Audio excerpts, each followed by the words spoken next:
In this lesson, I'm going to show you how to integrate x to the power 5 times the square root of x cubed plus 1 with respect to x.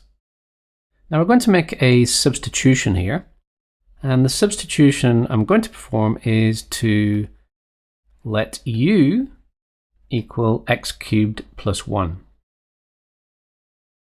So du by dx, well, that's going to equal 3x squared. And then from this, I know that dx will equal du over 3x squared. So let's pop these values back in over here.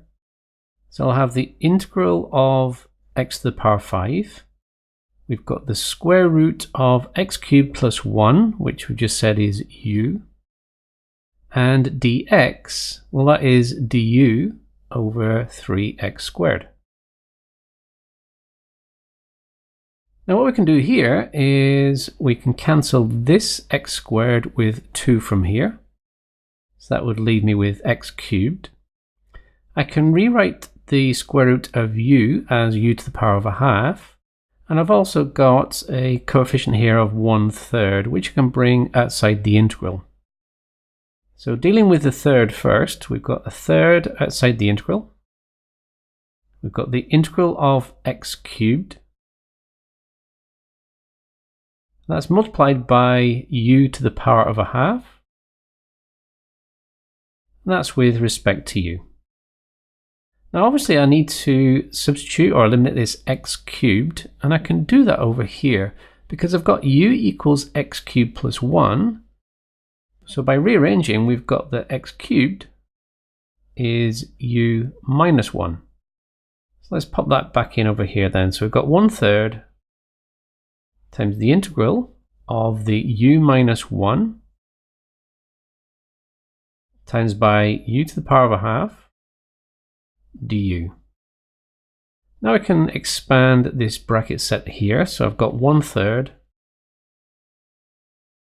the integral. So u times u to the power of a half is u to the power of 3 over 2.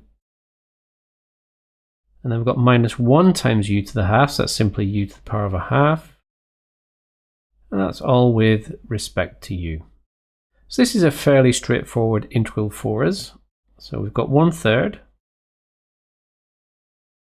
So u to the power of 3 over 2 integrated would be u to the power of 5 over 2 over 5 over 2 minus, and we integrate here, we get u to the power of 3 over 2 over 3 over 2 plus our constant of integration. Now we can tidy up a little bit here. So we've got 1/3. So we're dividing by 5 over 2. Well, that's the same as multiplying by 2 over 5. So I've got 2 over 5 times u to the 5 over 2. Similarly here, I'll have 2/3 times u to the power of 3 over 2 plus the constant of integration. Now the last step is to substitute back in for u, and u is x cubed plus 1. So we have 1/3. I've got 2 over 5. Now u, that's x cubed plus 1. So x cubed plus 1 to the power of 5 over 2 minus 2/3. And we've got x cubed plus 1 to the power of 3 over 2 plus c.